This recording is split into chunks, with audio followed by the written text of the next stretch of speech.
Hello, this is Shmuel Moshe, and you are listening to the Weekly Parashahcast, a weekly Torah portion podcast where I read the weekly Torah portion and then give my own interpretation based on my understanding of the text. I remind you, as always, I am not a Torah scholar, just someone who wished to study Torah. This reading is for the Torah portion for Parashat Bo, falling on Shabbat, for the 10th of Shevat, 5784, January 20th, 2024. Let's go ahead and jump right in. As always, you can follow along on Chabad.org. First portion, Exodus chapter 10, verse 1. The Lord said to Moses, "Come to Pharaoh, for I have hardened his heart and the heart of his servants, in order that I may place these signs of mine in his midst. And in order that you tell into the ears of your son and your son's son how I made a mockery of the Egyptians, and that you tell of my signs that I placed in them, and you will know that I am the Lord." So Moses and Aaron came to Pharaoh and said to him, "So said the Lord, the God of the Hebrews, how long will you refuse to humble yourself before me? Let my people go, and they will worship me. For if you refuse to let them go, behold, tomorrow I am going to bring locusts into your borders, and they will obscure the view of the earth, and no one will be able to see the earth, and they will eat the surviving remnant which remains for you from the hail, and they will eat all your trees that grow out in the field. And your houses, and the houses of all your servants, and the houses of all the Egyptians will be filled, which your father and your father's fathers did not see since the day they were on the earth until this day." Therewith he turned and left Pharaoh. Pharaoh's servants said to him, "How long will this one be a stumbling block to us? Let the people go, and they will worship their God. Don't you yet know that Egypt is lost?" Thereupon Moses and Aaron were brought back to Pharaoh, and he said to them, "Go, worship your Lord your God." "Who and who are going?" Moses said, "With our youth and with our elders we will go. With our sons, with our daughters, and with our flocks, and with our cattle we will go, for it is a festival of the Lord to us." So Pharaoh said to them, "So may the Lord be with you, just as I will let you and your young children out. See that evil is before your faces. Not so. Let the men go now and worship the Lord, for that is what you request." And he chased them out from before Pharaoh. So right here, we already see that the plagues have been very, very intense, and it's no longer something tolerable for the majority of the Egyptians. But Pharaoh is still not yet convinced. He still has a hardened heart, and now the discussion is had. So they basically say, "Pharaoh, please, don't let them do this locust thing. Can't you see that we're screwed? Let it happen. Just let it go." And so Pharaoh kind of reconciles, okay, well, yes, I do recognize that there's this problem, but I can't let them all leave because I can't trust them, right? So it says, like, he sees evil. See that evil is before your faces, right? So the idea is, so may the Lord be with you, just as I will let you and your young children out. So I assume with that, it's basically saying, like, once you've been let out, you're not coming back. And I don't want that. So let's go ahead and just send the men. Okay, that's what you asked for. That's what I'll allow. You could send the men. Now, as we're going to find out with the locust warning, this isn't enough. It's not going to go down. He ran them off. And now, second portion. Chapter 10, verse 12.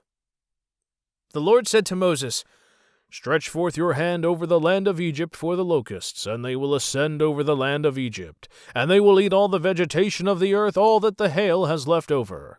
So Moses stretched forth his staff over the land of Egypt, and the Lord let an east wind in the land all that day and all the night. By the time it was morning, the east wind had become the locusts. The locusts ascended over the entire land of Egypt, and they alighted within all the borders of Egypt, very severe. Before them there was never such a locust plague, and after it there will never be one like it. They obscured the view of all the earth, and the earth became darkened, and they ate all the vegetation of the earth, and all the fruits of the trees which the hail had left over. And no greenery was left in the trees or in the vegetation of the fields throughout the entire land of Egypt. Pharaoh hastened to summon Moses and Aaron, and he said, I have sinned against your Lord, your God, and against you.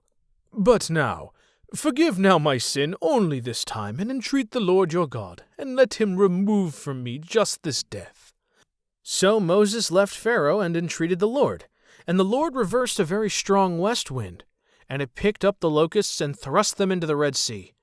Not one locust remained within all the borders of Egypt.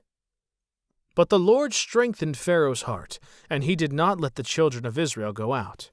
The Lord said to Moses, Stretch forth your hand toward the heavens, and there will be darkness over the land of Egypt, and the darkness will become darker. So Moses stretched forth his hand toward the heavens, and there was thick darkness over the entire land of Egypt for 3 days. They did not see each other, and no one rose from his place for 3 days. But for all the children of Israel there was light in their dwellings. So in short, the locusts happen. It's very bad. They basically decimate everything. They eat everything, and it's super dark because just like arrows fired into the sky blotting out the sun in the Battle of Thermopylae, the concern here is that the locusts are so great in number that they block out the sun and make everything dark, and they are just absolutely everywhere. This plague of locusts has never been seen before or since, and surely none will ever be this bad. So Pharaoh, in his moment of grief, he says, "Oh, Moses, I'm sorry. I've done you wrong. Please, I ask you, will you forgive me and entreat your Lord to take away the locusts just this once? Will you please spare me the locusts? Thank you." And Moses does that, and as soon as it's all said and done, once again, Pharaoh is not going to back down. It mentions that his heart is hardened once again. And so here we have it. It's time for yet further punishment. The darkness falls upon Egypt. This is just a pure darkness that is so dark that nobody can see anything. They can't see each other. They're stuck in their homes for 3 days. Meanwhile, the Israel people, they're all just chilling in their houses. They got light. It's not an issue for them. So just as the locusts came and were then washed away by the same powerful winds that brought them, now darkness falls over the land. And I suppose the biggest thing to talk about here is, what's the deal with constantly hardening Pharaoh's heart? Why is it that we are supposed to feel like Pharaoh is a villain when it's not even his choice, right? He's the one he's having his heart hardened by God. So God is putting him through this, even though he shouldn't. Like, if he would have normally relented, what's the deal? I think we talked about this briefly in a previous episode, but I think the takeaway here is that this hardening of Pharaoh's heart is in part a punishment. It's a punishment because of how the Egyptians were defying and treating the people of Israel. This is your consequence. I'm going to make sure you go through the full gamut, and by the time we're done here, you're going to know who's the big boss of this particular gym in the sky. I run things. God, all-powerful, the Lord of Abraham, Isaac, and Jacob, is the Almighty One, and you will know that henceforth. So that's the takeaway. In any case, let's keep on rolling along. Things are not done yet. It's going to get worse for Pharaoh and company. Third portion, chapter 10, verse 24. Pharaoh summoned Moses and said, "Go, worship the Lord, but your flocks and your cattle shall be left. Your young children may also go with you." But Moses said, "You too shall give sacrifices and burnt offerings into our hands, and we will make them for the Lord our God. And also our cattle will go with us. Not a single hoof will remain, for we will take from it to worship the Lord our God. And we do not know how much we will worship the Lord until we arrive there." The Lord strengthened Pharaoh's heart, and he was unwilling to let them out. Pharaoh said to him, "Go away from me. Beware, you shall no longer see my face, for on the day that you see my face, you shall die." Thereupon Moses said, "You have spoken correctly. I shall no longer see your face." Chapter 11, verse 1. The Lord said to Moses, "I will bring one more plague upon Pharaoh and upon Egypt. Afterwards he will let you go from here. When he lets you out, he will completely drive you out of here. Please speak into the ears of the people, and let them borrow each man from his friend and each woman from her friend, silver vessels and golden vessels." So the Lord gave the people favor in the Egyptians' eyes. Also the man Moses was highly esteemed in the land of Egypt in the eyes of Pharaoh's servants and in the eyes of the people. So, as we hear, Pharaoh is just absolutely sick of it, and he says, just go, get out of my hair. You can go, leave. Take your kids too, but leave your cattle behind. I want that. You're not taking that with you. So basically, he's going to send them out without their livestock. And Moses says, counteroffer. No, we're going to take that, and you're also going to provide some sacrifices of your own. How's that sound? Pharaoh gets so pissed off at this notion, his heart is hardened once again. He says, just get out of my face, and if I see you again, you're a dead man. Okay, bye. Moses leaves. All goes as promised. And the Lord tells Moses that there's another plague coming, but also to let people know to start borrowing their things from the people. Now, at this time, we got to think about this from a perspective of a government, right? Think about it like government approval ratings. Right now, Pharaoh probably has the worst approval ratings that have ever existed. He has been overseeing Egypt through the most horrible hardships, all because he refuses to back down on the Israel issue. Just let them go, and it would be no problem. But he won't. And at this point, his servants are all like, man, we really need to leave these people alone. Pharaoh, my guy, enough already. And he's just like, no, I refuse. So at this point, the people of Egypt, they also can recognize that Moses is the one who gets called upon when these problems happen. So Pharaoh does something that invokes the fury of the plague falls, and then Pharaoh entreats Moses to entreat God to undo the plague. So really, Moses, who's already very well esteemed in the land of Egypt, is also the guy who's got this divine power connection and is the guy who's able to stop the plagues by appealing to his God. So Pharaoh is now the problem. Moses is now the solution. So people like Moses. Also, there are legends about him being a great general and, Prince of Egypt, all that jazz. So he's known and beloved by his people. But unfortunately for Pharaoh and the Egyptians, their leader refuses to buckle, and so it's going to be bad. In any case, go borrow stuff is the command, and so all the people go and they're told to borrow from their neighbors, gold and silver vessels. Now, in a sense, it's kind of like, well, wait a minute, are they just going to take their property? Well, no. So it says that, the word lending does mean an implication that it's going to be given back, right? But let's look at it from another perspective. These people of Israel, have been suffering, but now they have a deity on their side. Good for them, but what does that really mean for everybody else? So this deity, he favors these people, and he makes the people favor these people also. And you could think of it like this when it was dealing the era of Abraham, right? People would always want to give Abraham stuff because Abraham was blessed. So by being good to the people that are blessed by that God, maybe that God will also bless you. That is the notion. And that's pretty much how things are going to go. So at this point, the people are definitely a fan of the people of Israel, and they're also a fan of Moses, while Pharaoh is definitely losing his popularity. Now on to the fourth portion, chapter 11, verse 4. Moses said, "So said the Lord, at the dividing point of the night I will go out into the midst of Egypt, and every firstborn in the land of Egypt will die, from the firstborn of Pharaoh who sits on his throne to the firstborn of the slave woman who is behind the millstones, and every firstborn animal. And there will be a great cry throughout the entire land of Egypt, such as there has never been, and such as there shall never be again. But to all the children of Israel, not one dog will wet its tongue against neither man nor beast, in order that you shall know that the Lord will separate between the Egyptians and between Israel. And all these servants of yours will come down to me, and prostrate themselves to me, saying, Go out, and you and all the people who are at your feet, and afterwards I will go out. Then he, Moses, exited from Pharaoh with burning anger. The Lord said to Moses, Pharaoh will not heed you in order to increase my miracles in the land of Egypt. Moses and Aaron had performed all these miracles before Pharaoh, but the Lord strengthened Pharaoh's heart, and he did not let the children of Israel out of his land. Chapter 12, verse 1. The Lord spoke to Moses and Aaron in the land of Egypt, saying, This month shall be to you the head of the months, to you it shall be the first of the months of the year. Speak to the entire community of Israel, saying, On the 10th of this month let each one take a lamb for each parental home, a lamb for each household. But if the household is too small for a lamb, then he and his neighbor who is nearest to his house shall take one according to the number of people. Each one according to one's ability to eat, shall you be counted for the lamb. You shall have a perfect male lamb in its first year. You may take it either from the sheep or from the goats, and you shall keep it for inspection until the 14th day of this month, and the entire congregation and the community of Israel shall slaughter it in the afternoon.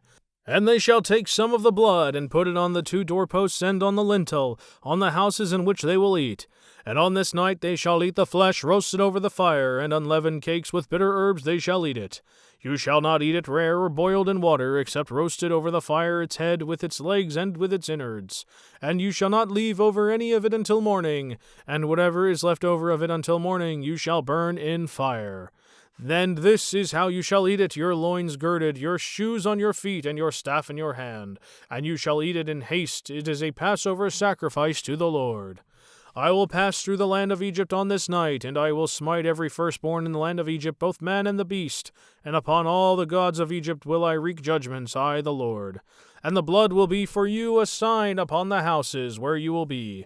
And I will see the blood and skip over you, and there will be no plague to destroy you when I smite the people of the land of Egypt. And this day shall be for you as a memorial, and you shall celebrate it as a festival for the Lord. Throughout your generations you shall celebrate it as an everlasting statute.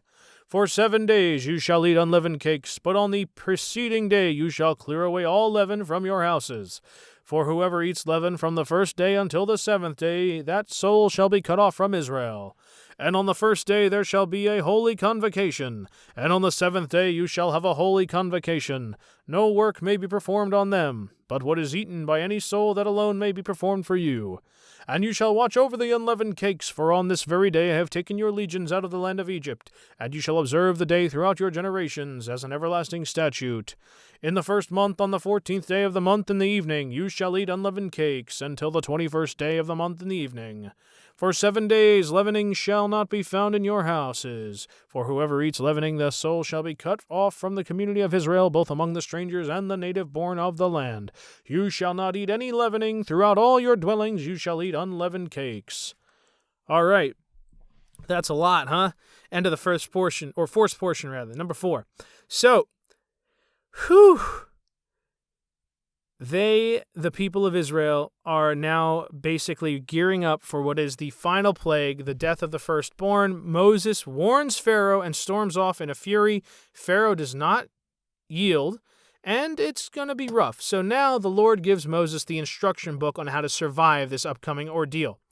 Basically, you heard the details, what you have to do, how you have to prepare it, how many households have to prepare it, and you got to eat it with your shoes, your loins girded, I guess, wearing pants, and also with your staff in hand. And now, one might ask, what's the deal with that? Why do you got to dress appropriately for eating this meal? Why already dressed like you're about to leave the house? And I think that's the reason, right? That is the reason, because they are about to leave the house. So basically, they're being told to eat in an outfit that is the same kind you'd put on before you head out. They're about to head out. It's about to be the end of their time in Egypt. They're about to be delivered, so why not be dressed for the occasion and ready to leave? Additionally, the unleavened cakes, right? That is what they'll be eating. Nothing leavened. Very specific instructions. You're not going to have time is the reason we find out later. But in short, get ready to move, get ready to hustle. And this is the play-by-play on what you need to do to mark yourselves so that you won't be killed by this firstborn plague. They have to put blood on the door and whatnot, and also perform this very specific sacrament. And it's going to last for all time, right? That is the statute for all generations. So prepare yourself for a lifelong, generation-long thing that everybody's going to be responsible for doing all throughout the generations. Because if you don't, your soul will be cut off from the people of Israel, and that's obviously not ideal. But also, not just that, this is something that everybody has to do. If you're dwelling in the land, you have to follow the rules. So it's interesting. This is one of those things that transcends just the people of Israel and is a very significant commandment overall. So now getting into the conclusion here, we basically heard enough about the unleavened cakes. So now we can move into the 5th portion, chapter 12, verse 21. Moses summoned all the elders of Israel and said to them, "Draw forth or buy for yourselves sheep for your families, and slaughter the Passover sacrifice. And you shall take a bunch of hyssop and immerse it in the blood that is in the basin. And you shall extend to the lintel and to the 2 doorposts the blood that is in the basin. And you shall not go out, any man from the entrance of his house, until morning. The Lord will pass to smite the Egyptians. And he will see the blood on the lintel and on the 2 doorposts, and the Lord will pass over the entrance, and he will not permit the destroyer to enter your house to smite you. And you shall keep this matter as a statute for you and for your children forever. And it shall come to pass, when you enter the land that the Lord will give you, as he spoke, that you shall observe this service. And it will come to pass, if your children say to you, What is this service to you? You shall say, It is a Passover service to the Lord. For he passed over the houses of the children of Israel in Egypt when he smote the Egyptians, and he saved our houses.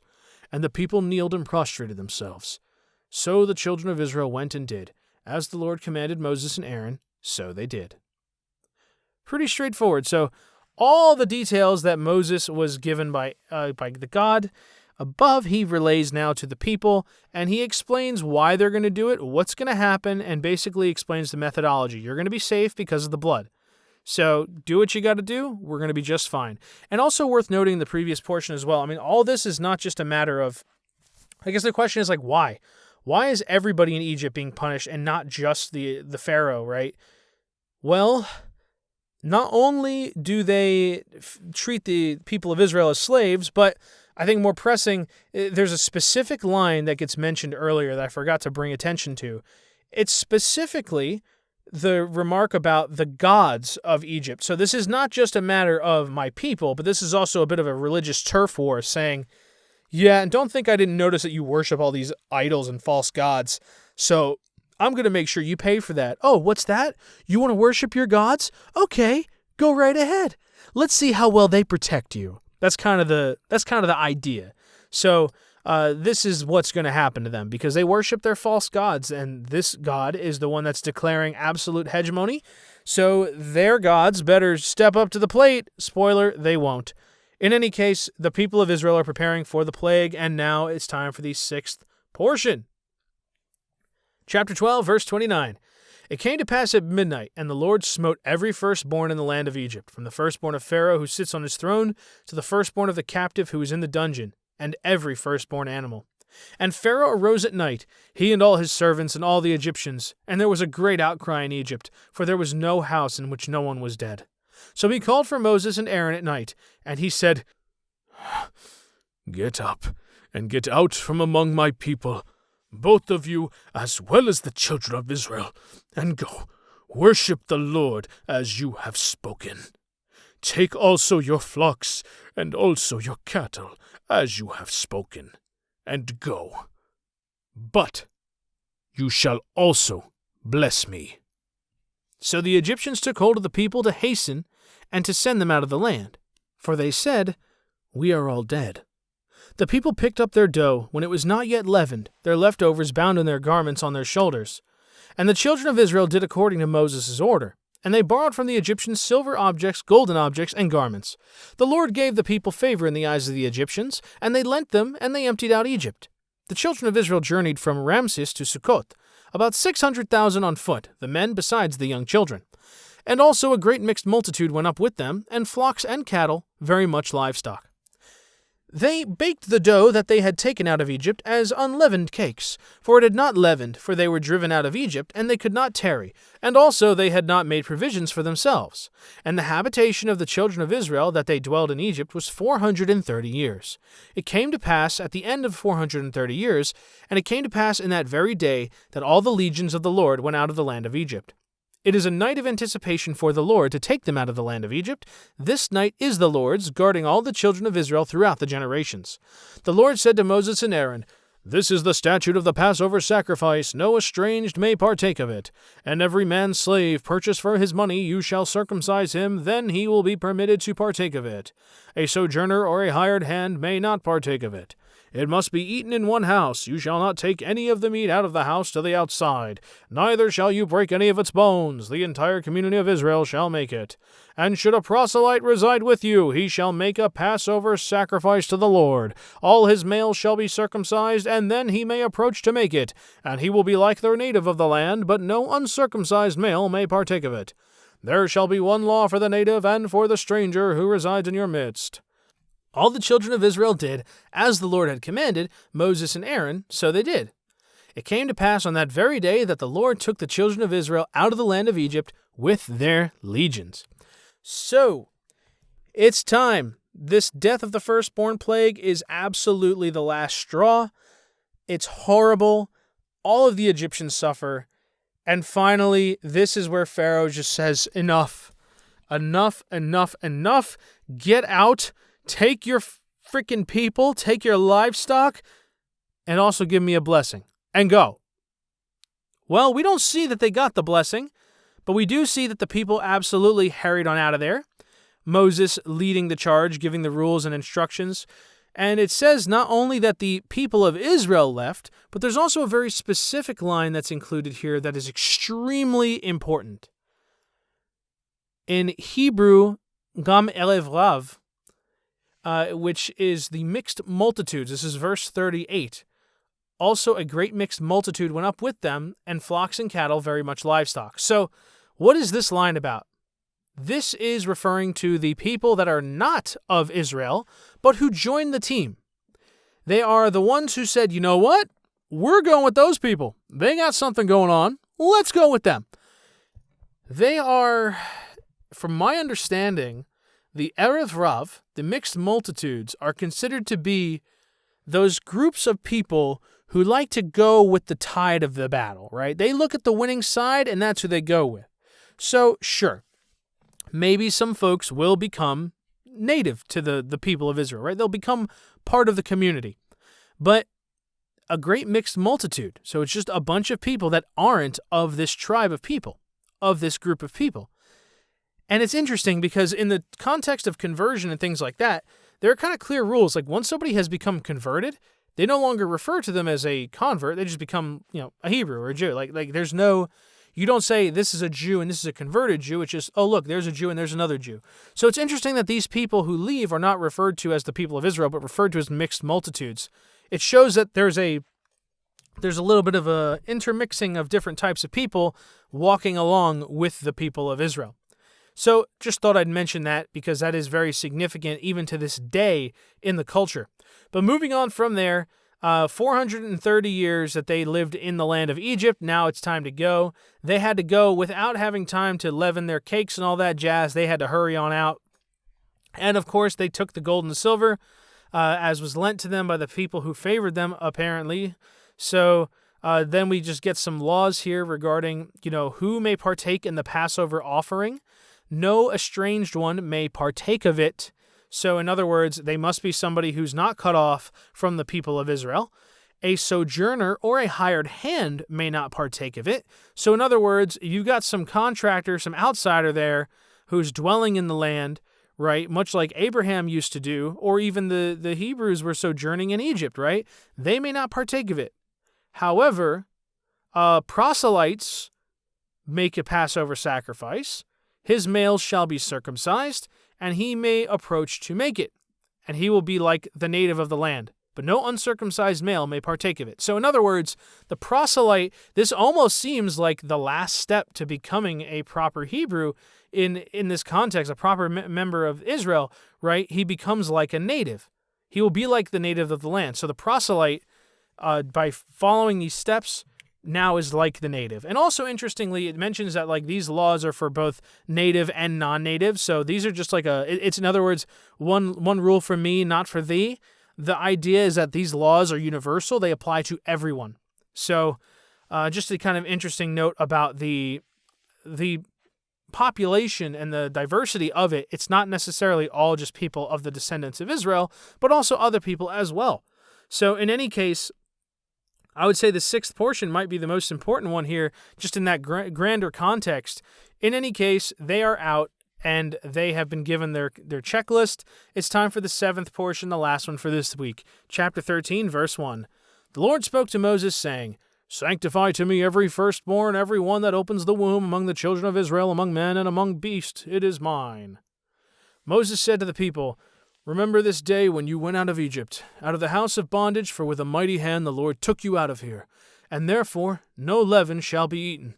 Today you are going out in the month of spring, and it will come to pass that the Lord will bring you into the land of the Canaanites, the Hittites, the Amorites, the Hivites, and the Jebusites, which he swore to your forefathers to give you, a land flowing with milk and honey, and you shall perform this service in this month. For 7 days you shall eat unleavened cakes, and on the seventh day there is a festival for the Lord. Unleavened cake shall be eaten during the 7 days, and no leaven shall be seen of yours in your possession, and no leavening shall be seen of yours throughout all your borders. And you shall tell your son on that day, saying, Because of this the Lord did for me when I went out of Egypt. And it shall be to you as a sign upon your hand, and as a remembrance between your eyes, in order that the law of the Lord shall be in your mouth. For with a mighty hand the Lord took you out of Egypt. And you shall keep this statute at its appointed time, from year to year. And it will come to pass when the Lord will bring you into the land of the Canaanites, as he swore to you and to your forefathers, and he has given it to you, that you shall give over to the Lord whatever opens the womb, and every miscarriage that opens the womb of an animal which will be yours, the males belong to the Lord. And every firstborn donkey you shall redeem with a lamb, and if you do not redeem it, you shall decapitate it, and every firstborn of man among your sons you shall redeem. And it will come to pass, if your son asks you in the future, saying, What is this? You shall say to him, With a mighty hand did the Lord take us out of Egypt, out of the house of bondage. And it came to pass, when Pharaoh was too stubborn to let us out, the Lord slew every firstborn in the land of Egypt, both the firstborn of man and the firstborn of beast. Therefore I slaughter for a sacrifice all males that open the womb, and every firstborn of my sons I will redeem. And it shall be for a sign upon your hand, and for ornaments between your eyes, for with a mighty hand did the Lord take us out of Egypt. So, wrapping things up, Moses gives them the recap of what it all means and what they're going to do to sanctify things for the Lord. They're going to make a sacrifice of the firstborn things, and they're also going to sanctify the firstborn of each family. It's all basically, all of the firstborns are sanctified to the Lord. And the ones that are animals, they'll be sacrificed as a redemption to redeem the firstborn sons, because also, again, like the firstborns were spared, and so this is kind of an eternal bond between an eternal statute, an eternal covenant, if you will, about the firstborn children of the people of Israel and what needs to be done to redeem them upon their birth, as well as the firstborn of each animal. So all this according to plan, and you're going to receive the promised land as promised to your forefathers. So please look forward to it. It's interesting to me that we're not there yet, but Moses is basically telling them what are they getting out of this whole ordeal. Not only are they being set free, but they're going to receive all the goodies that were promised to their forefathers, and he's basically letting this all know as they're leaving. Like, this isn't something to talk about on the way.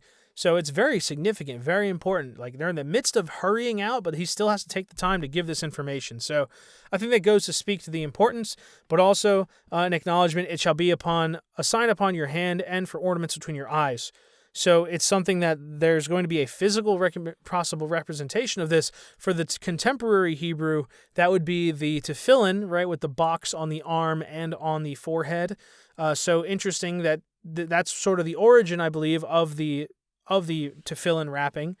But in any case, that brings us to the end of Parashat Bo, all beginning with, come to Pharaoh is the meaning, right? So Parashat Bo, come to Pharaoh and talk about what's going on here.